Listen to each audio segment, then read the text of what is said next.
ini. Oke, so saya sebenarnya udah nyiapin ini sebenarnya udah pernah tak share di grup sebenarnya pembahasan tentang soal nomor 8 ini ya. Tapi jadi gini, teman-teman kalau mau chat tinggal ngechat aja ya. Kalau misalnya ada something yang mau disampaikan tinggal lewat chat aja ya. Eh, jadi saya agak prihatin sedikit kemarin sih, tapi kemarin begitu saya tulis kok ternyata sedikit langsung banyak sekali yang yang jawab ya. It's okay. Jadi sebenarnya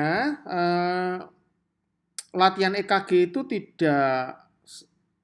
memang tidak mudah gitu ya, tapi juga tidak sulit banget gitu. Jadi kita bisa mulai dari hal-hal yang kecil gitu. Kecil tuh dari mana sih? Ya dari saya kan udah share di grup tentang langkah-langkah membaca ECG yang gampang ya. Ada 7 langkah. Jadi setiap kali teman-teman melihat EKG apapun, itu sebenarnya asal teman-teman mau memakai 7 langkah ini, insya Allah bisa gitu. Ya.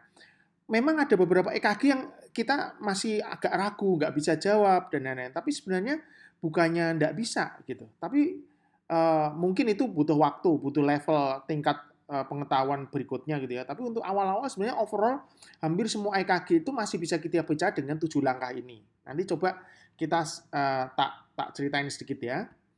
Jadi misalnya ini contoh nih soal nomor 8 ya. Jelas nggak di layar kalian? Kelihatan share screen saya kelihatan nggak? Jawab di chat ya. Oke. Ini grupnya udah penuh langsung ya. Teman-teman mungkin banyak yang ingin ikut tapi nggak bisa. Udah. Ini moga-moga rekamannya nanti bisa dilihat sama teman-teman. Jadi intinya, misal teman-teman ini mungkin tak anggap ini teman-teman yang ikut ini teman-teman yang baru gitu ya. Oke. So kalian kalau melihat EKG ini mungkin pertamanya yang banget barunya itu akan agak bingung. Ini apa sih ini EKG ini gitu kan? Tapi mungkin kalau yang udah agak terbiasa baca EKG ya, oh biasa aja gitu ya. Tapi yang baru kan masih bingung. Saya harus mulai dari mana gitu ya. Jadi sebenarnya uh, saya itu udah bikin video di YouTube sebenarnya sih, ya. Udah tak share linknya di grup. Teman-teman sebenarnya tinggal mengikuti aja video itu dari sesi 1, sesi 2, sesi 3, sesi 4, sesi 5. Itu nanti pasti kalau lihat ini pasti udah nggak bingung lagi. Jaminan tuh dari saya itu. Begitu teman-teman udah sampai ke sesi 4 atau 5, itu lihat EKG ini udah nggak bingung. Ya.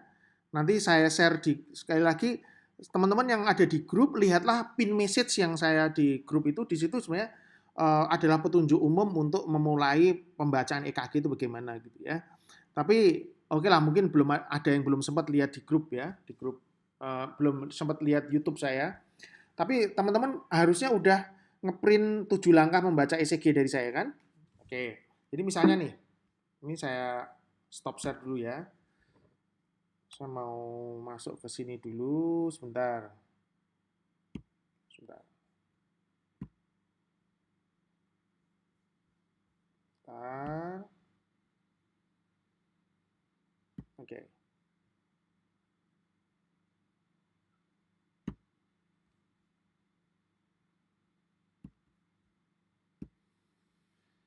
Oke. So, saya akan share screen yang ini. Saya ulang ya, maaf ya. Share screen yang ini. Oke. Oke. Kelihatan ya yang screen 7 langkah ini kelihatan ya.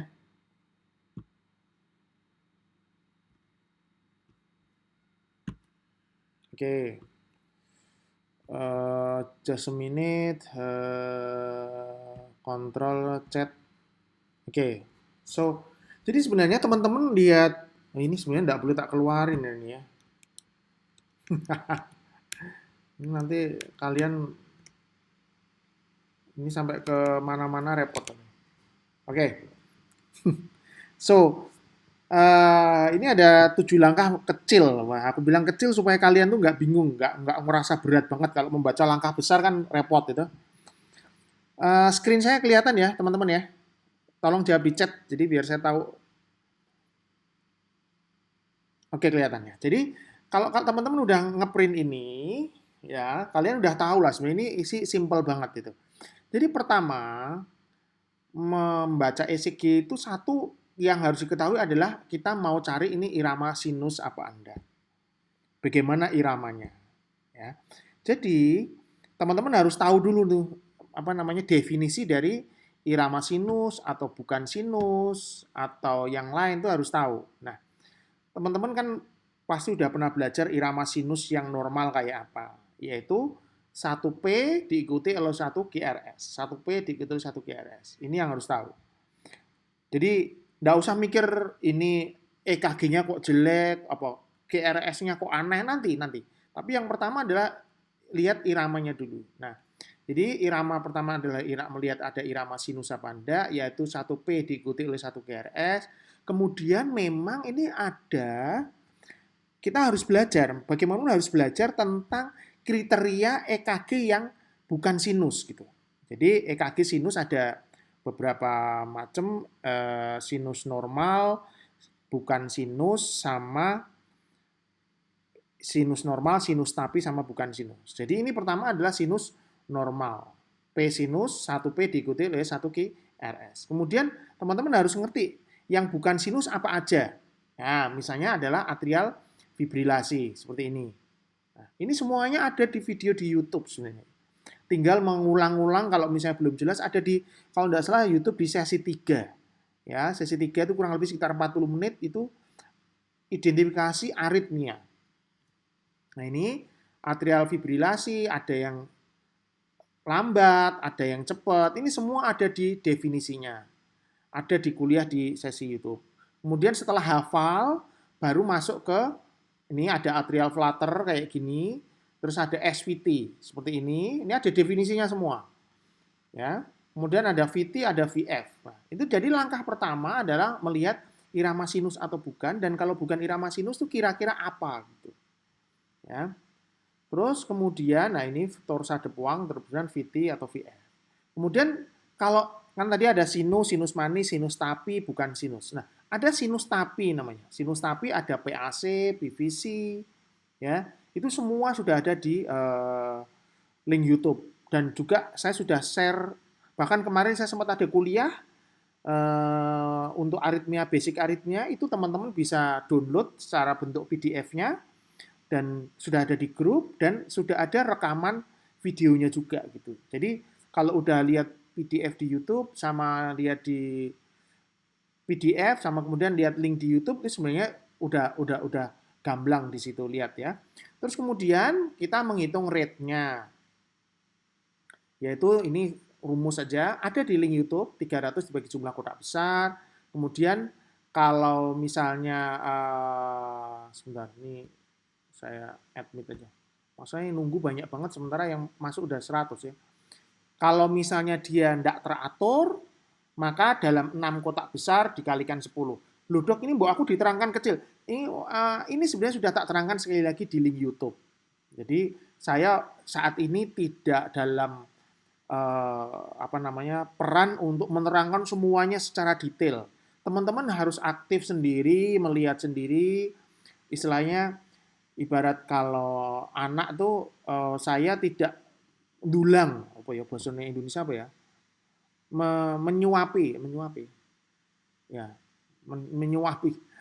Oke, jadi ini adalah kita latihan gitu. Jadi bukan saya yang menyuapi ilmu, tapi teman-teman yang secara aktif. Makanya grup kita ini adalah grup latihan gitu. Jadi saya anggap teman-teman mau mencari sendiri secara teoritis. Kalau kepingin lebih cepat itu tinggal diulang-ulang video saya di tidak terlihat dari HP. Tapi teman-teman yang lain lihat enggak namanya apa namanya? Lihat ya.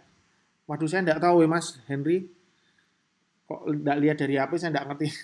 Sorry.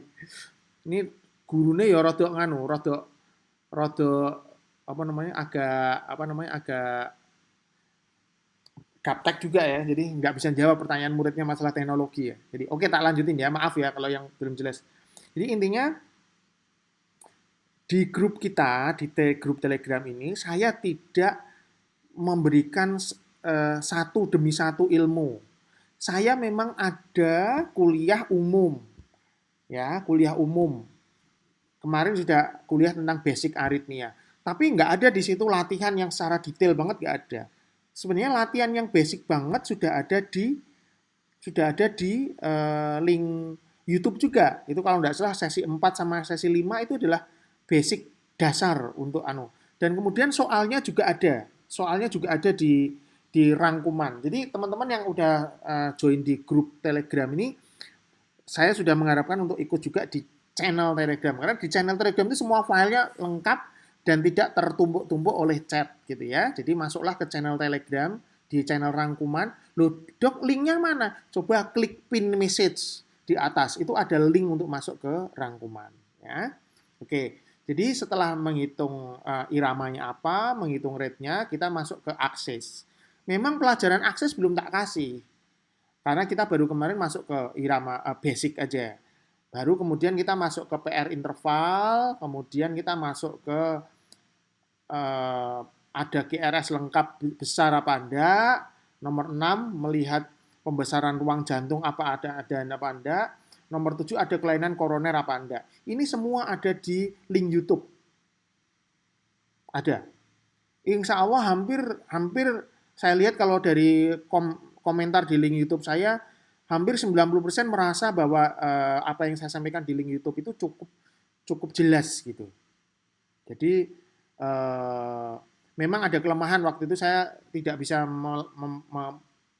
menggerakkan kursor jadi tidak kelihatan. Tapi secara overall kalau teman-teman mau belajar lewat link YouTube itu sudah cukup gitu. Cuma masalahnya waktu ya. Tapi saya kira kalau mau pasti bisa lah ya. Kemudian kelainan koroner. Ya. Jadi semua nih langkah pertama sampai langkah ke-7 ini sudah tak rangkum di ini, 7 langkah kecil. Ya, memang tak bikin kecil. Sebenarnya ada nomor 8. Nomor 8 itu adalah pertanyaan yang lain-lain namanya. Tapi ini memang yang lain-lain itu enggak usah dipikir dulu. Kalau buat yang awal ya. Jadi enggak usah takut. Oke, sebentar. Jadi kita masuk lagi ke anu ya, ke tadi tentang sebentar.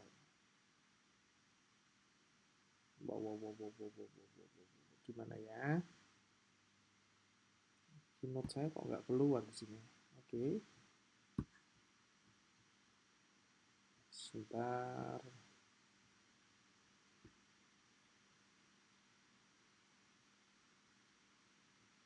Nggak jadi. Sebentar. Tutup dulu. Saya coba share screen lagi. Oke, ini udah keluar. Oke. Jadi misalnya kita mau membahas soal nomor 8 nih. Jadi saya berharap buat mentor itu akan melihat jawaban teman-teman. Dari situ nanti mentor akan melihat kira-kira mana sih yang harus tak perbaikin gitu. Misalnya jawabannya semuanya menjurus ke arah iskemik misalnya. Tapi sebenarnya menurut mentor ini bukan iskemik. Nanti akan disampaikan ke mentor kenapa kok teman-teman salah. Jadi kalau kalian mau, gampangannya ini belajar secara gratis dan teman-teman tidak perlu bayar untuk, ya ini saatnya gitu. Jadi jawab aja, salah ini nggak apa-apa gitu. Ya, salah itu nggak apa-apa. Kemarin sudah sempat tak share bahwa intinya ibaratnya kayak uang gitu ya, uang 100.000 nih atau 500.000 lah. Kalau 100.000 mungkin terlalu kecil. Siapa sih tidak mau uang 500.000 sekarang? Semuanya mau. Walaupun uang itu udah dikempit, udah jatuh, udah kena pasir, asal masih bisa dibersihkan dan masih bisa dibawa buat beli di toko, uang 500.000 itu masih laku dan semua orang masih mau. Begitu juga manusia. Gitu. Kalau toh teman-teman misalnya, maaf, salah jawab soal, itu ibarat misalnya gampangan itu jatuh gitu. Enggak masalah, enggak usah takut salah. Malah dari kesalahan itu bisa ngerti, oh aku salah nih. Kenapa kok salah? Oh nanti mentor akan melihat. Kalau saya biasanya akan saya bikin Saya akan baca itu semua jawaban teman-teman, terus tak rangkum, oh berarti ini kira-kira banyak kesalahannya di sini. Maka akan saya betulkan, salahnya di sini nih. Memang mungkin mentor nggak bisa jawab satu demi satu. Tapi saya berharap teman-teman yang sudah jawab itu terwakili gitu di dalam jawaban mentor. Oh, jadi eh, apa yang saya sampaikan itu tadi benar nih. Oh, ini yang salah di sini gitu. Tapi harus jawab gitu. Ya, harapan saya sih jawab aja nggak apa-apa. Oke, jadi misalnya sebentar, ini partisipannya berkurang lagi. Tak admit all lagi ya. Siapa tahu masih bisa masuk lagi. Oke. Oke.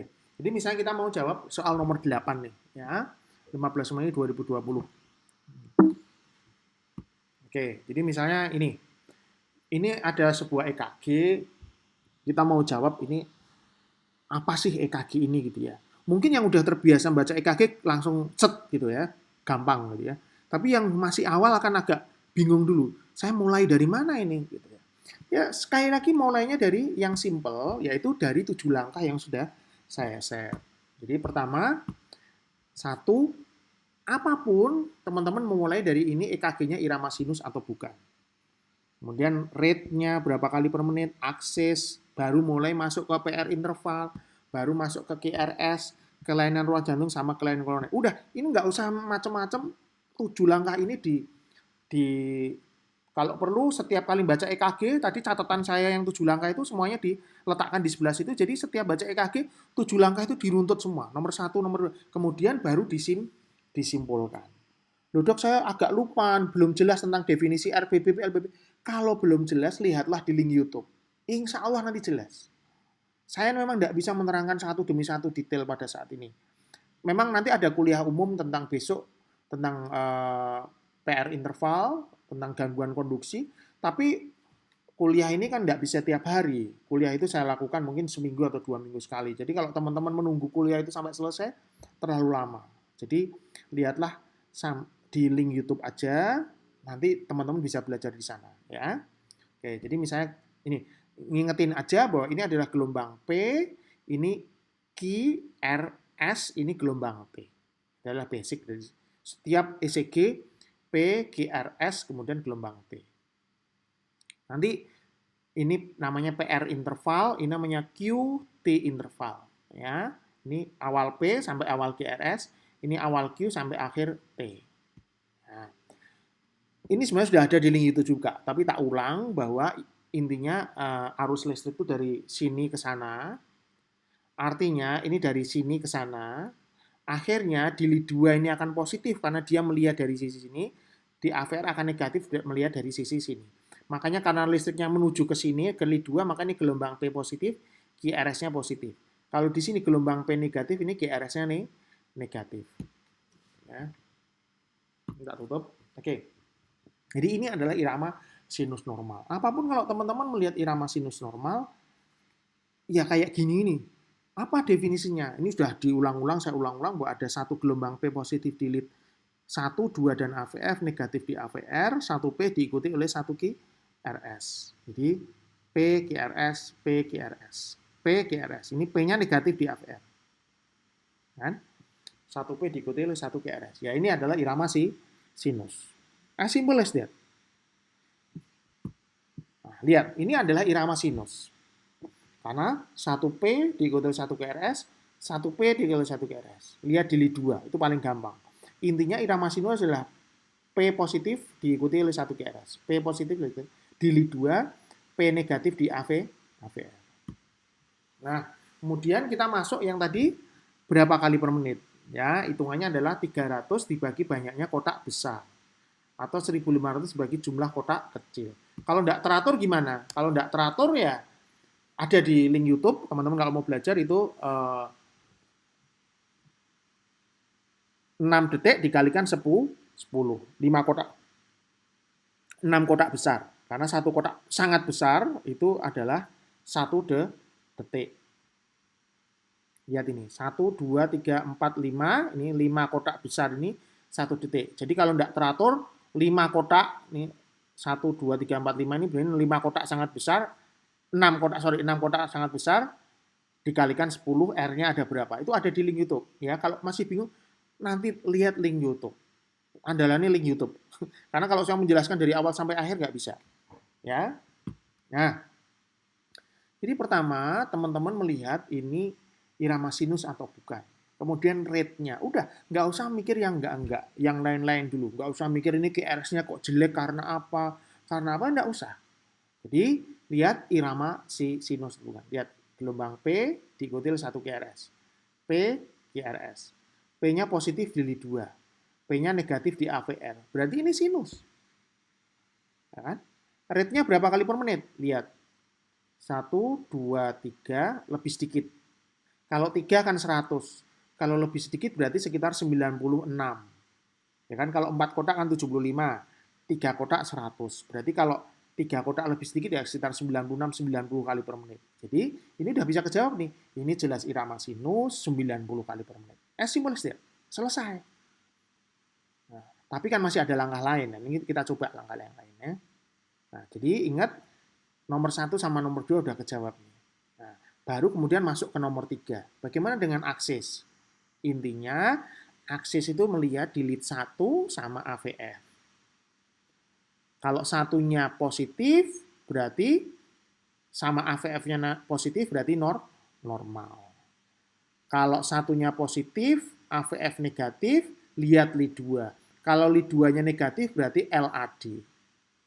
Kalau satunya negatif, AVF positif, berarti RAD.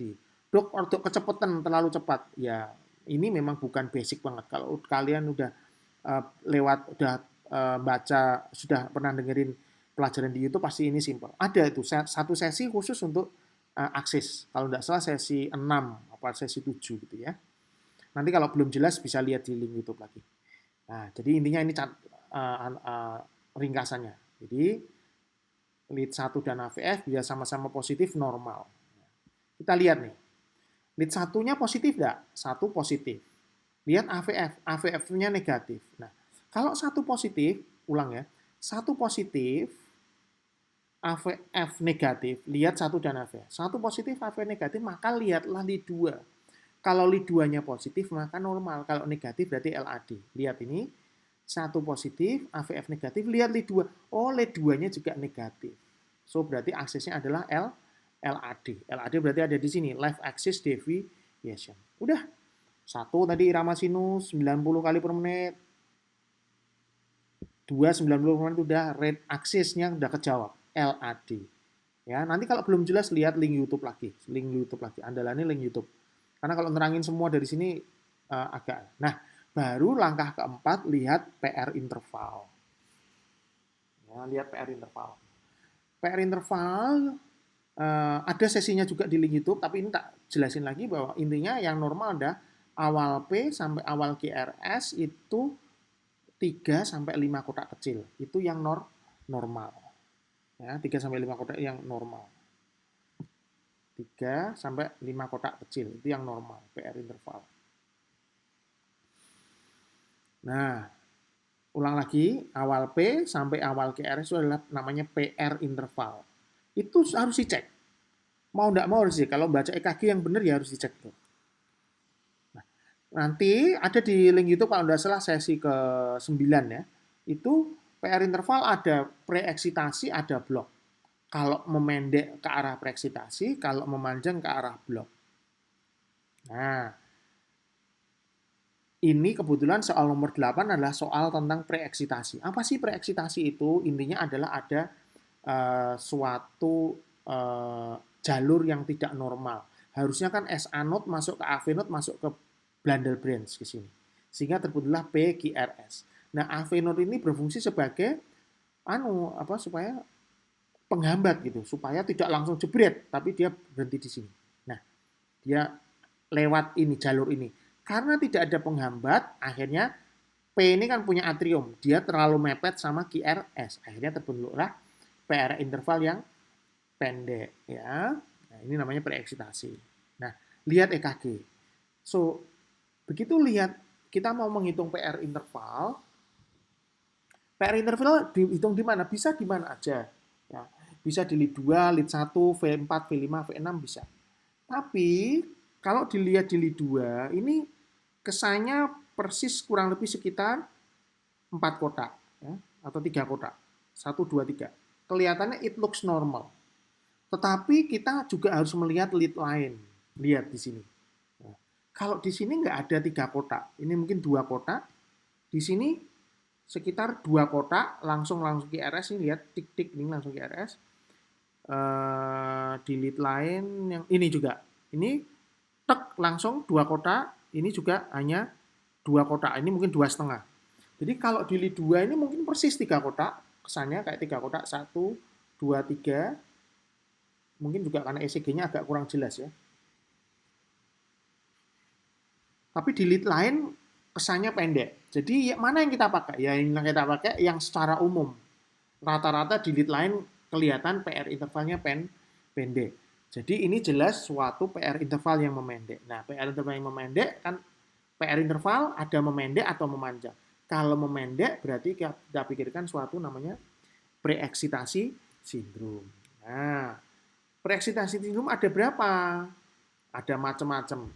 Tapi kalau teman-teman udah lihat di ini, lihat lebih jelas lagi, ini PR interval yang pendek banget, nempel sama gelombang GRS. Harusnya ada jeda. Lah, kebetulan di lead 2 ini memang kayak berjeda. Betul, kayak berjeda. Tapi yang di sini nempel banget, jebret langsung GRS. Ini ada berjeda, ya, kayak ada jeda. Nih, ada jeda. Tapi yang di sini nempel banget. Mana yang kita pakai? Yang lain-lain kan kelihatan nempel, berarti yang kita pakai di sini, lead 1. Ya. Jadi, apa ini? Nah, kalau teman-teman melihat PR interval memendek, cuma ada 2, yaitu WPW sama LGL. LGL itu gimana? Jadi kalau LGL itu intinya adalah ketika, kalau WPW itu adalah didefinisikan dengan PR interval memendek dengan ada gelombang delta. Dok, kecepatan dok, aku pengen sing rodok pelan. Oke, kalau kepingin pelan banget ada di link YouTube, itu semua saya menjelaskan secara pelan banget. Makanya tadi kalau teman-teman, saya sih usahakan sebenarnya teman-teman kalau udah belajar dari link YouTube akan lebih jelas. Ini cuma mengulang aja. Jadi PR interval memendek, kemudian ada gelombang delta di sini ini adalah suatu kriteria untuk WPW. Nah ini WPW pendek, PR intervalnya ada gelombang delta di sini. Ini P nempel sama GRS karena ada gelombang deltanya di sini. Ini adalah WPW. Ada tipe A sama tipe B, oke lah, tapi itu tidak terlalu penting banget. Nah, jadi jawabannya apa? 1 kan nih, 7 langkah tuh. Langkah pertama irama sinus 90 kali per menit. Langkah ketiga aksis LAD. Langkah 4 kalian sudah tahu definisi dari WPW. Dok, saya belum jelas tentang WPW. Oke, lihat di link YouTube. Ada sesi tentang preeksitasi itu. Ada. Ya. Nah, ini nggak usah deh, tak lewatin aja. Baru kemudian masuk ke langkah lain. GRS, lobar normal atau melebar, lihat RBBB, LBBB, adakah kelainan ruang jantung, di P, GRS, lihat ada kelainan atrium, ventricle, ada kelainan koroner apa enggak, dan lain-lain. Kalau menerangkan langkah 1 sampai langkah ke-7 dalam satu pertemuan, it is impossible. Nggak mungkin. Ya. Apalagi dalam satu kali pertemuan langsung bisa baca EKG, itu nggak bisa, itu sulapan. Tapi kalau teman-teman mau, itu sudah saya share di YouTube. Teman-teman tinggal ngikutin aja dari step 1 sampai langkah ke-7. Itu kalau nggak salah sesi 1 sampai sesi ke-12 itu semua tentang langkah-langkah step nomor 1 sampai langkah 7 itu memang tak bagi-bagi dalam beberapa sesi supaya uploadnya nggak terlalu banyak gitu ya. Jadi baru ke-5, 6, 7. Nah, ini kalau ngingetin aja, nanti kalau udah langkah ada WPW. Nah, ketika ada WPW, saya sebenarnya sudah share juga buat teman-teman yang di awal. Bahwa intinya kalau ada WPW, maka kita tidak bisa ngomong tentang RBBB, LBBB, kelainan ruang jantung kita tidak bisa juga ngomong. Kemudian kita juga tidak bisa ngomong ada tidaknya kelainan koroner secara detail. Kenapa demikian? Karena WPW itu sudah ada kelainan depolarisasi listrik jantung. Ya, lihat ini. Dia kelainannya adalah kelainan listrik jantung karena listrik jantungnya tidak lewat jalur normal, lewat jalur sini. Akibatnya, maka kalau kita mau menilai tentang RBBB, tentang LBBB, tentang LVH, tentang RVH, tentang iskemik dan lain-lain itu semuanya sudah rancu karena dia sudah tidak lewat jalur yang normal. Jadi untuk teman-teman pemula ini cuma ngingetin bahwa kalau sudah ada kelainan WPW maka langkah ke 5, 6, 7 itu tidak bisa kita menjawab dengan sangat yakin. Bahkan kalau simpelnya bisa kita abaikan gitu. Ya, bisa kita abaikan. Makanya pada EKG ini ada teman-teman yang jawab RVH, ada yang jawab LVH. Itu nggak bisa. Ya. Jadi ini penelitiannya karena ada penelitian ini tak tunjukkan bahwa pseudo ventricular hypertrophy, pseudo myocardial infarction di WPW. Jadi ketika ada WPW bisa terjadi seakan-akan ada ventricular hypertrophy, seakan-akan ada myocardial infarct. Padahal enggak. Karena itulah makanya setelah begitu ada WTW maka kelainan ventricle itu nggak bisa dipegang. Bagaimana dengan kelainan atrium? Bisa. Kalau kelainan bisa. Misalnya left atrial abnormality, pembesaran atrium kanan kiri itu masih bisa. Tapi kalau pembesaran ventricle nggak bisa. Infark miokard nggak bisa. RBBB, LBBB juga nggak bisa. Udah diabaikan aja. Ada memang beberapa artikel tentang WPW dengan BBB tapi itu sangat jarang. Secara umum untuk teman-teman yang di garda depan, di puskesmas, di UGD, udah nggak usah dipikirin. Begitu dapat WPW, nggak usah mikirin tentang RBBB atau LBBB, nanti daripada salah. Ya, oke, so sebentar, sekarang saya mau buka sesi tanya jawab sebentar, lewat chat aja ya, biar nggak terlalu rame ya. Sebentar, so chat. Oke, Mbak Dina, apakah lihat PR interval di lead mana aja? Sebenarnya paling simple biasanya kita lihat di lead 2 PR interval. Tapi jangan hanya di lead 2 aja, tapi lihatlah di lead lain. Lead 1, AVF, V5, V6, V1 juga bisa dipakai. Ya. Jadi bisa dilihat dari lead lain, kalau PR intervalnya memendek di lead lain berarti masuknya ke ke WPW kalau PR intervalnya memendek. WPW boleh didiagnosa oleh dokter umum, boleh banget. Boleh banget. Kalau menurut saya boleh. Wong jelas ini adalah suatu kriteria EKG yang jelas. Tapi kalau teman-teman tidak lihat, tidak yakin ya boleh teman-teman DD. Tapi kalau teman-teman yakin itu WPW, tulis saja WPW. Tidak apa-apa. Kriteria WPW jelas. Ada di buku-buku, teman-teman boleh belajar di buku-buku. Saya sudah share. Ingat, kalau teman-teman mau lihat di rangkuman, itu saya sudah share buku berbahasa Indonesia tentang satu-satunya buku EKG yang Anda butuhkan. Lihat ya, ini di Telegram ya. Oke, tata laksana singkat untuk dokter umum. Overall kalau WPW kalau nggak ada keluhan, dibiarin aja. Tapi kalau begitu ada berdebar, maka dikirim aja ke ke spesialis ya. Saya sambil share screen lagi satu lagi ya. Kalau ada pertanyaan langsung ke chat aja. Jika sebuah lead intervalnya ada yang normal, ada yang memendek, atau yang ada yang memanjang, jadi tidak konsisten. Oke. Lead PR intervalnya ya. Nah, kalau tidak konsisten, maka mungkin AV block. Biasanya total AV block. Kalau tidak konsisten, berarti mungkin ada AV block derajat 2, apa total AV block. Coba nanti Mas Mark ya. Oke, lihat di mana di link YouTube tentang WPW, ada itu. Saya lupa sesinya. Jadi tak tunjukkan aja deh. Sebentar.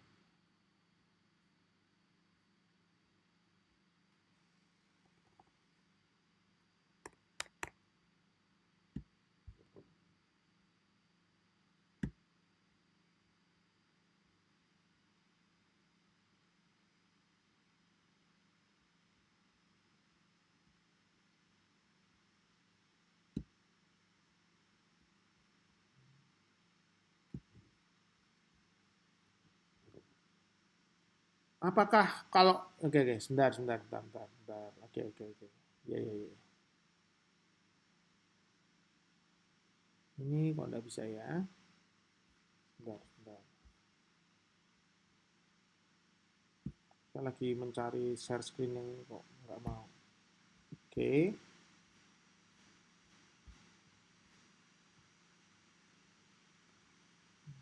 Tak tutup dulu, tak share screen dulu. Oke. Gimana Mbak? Sebentar tak lihat di sini. Oke. Hmm, maksudnya kemana ya? Library, your videos or something.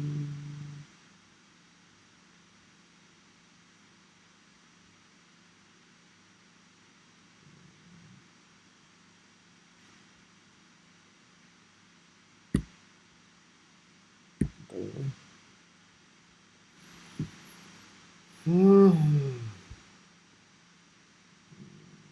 Bukan.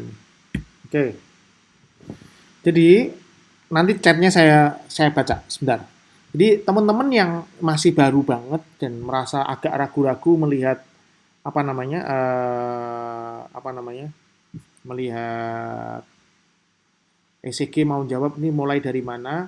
Simple banget teman-teman lihat di link YouTube saya. Ini ada dasar-dasar EKG, sinus rate apa enggak, aritmia. Ini ada latihan aritmia dasar. Nah, ini PDF ini secara umum hampir sama dengan PDF yang saya share. Kalau latihannya ini ada di mana di latihan aritmia ini sama ini ada di mana di grup, di channel ada, level pemula ada. Kalau yang level lanjutan memang saya belum share. Kemudian langkah ketiga tentang akses ini ada lihat di sini. Ya.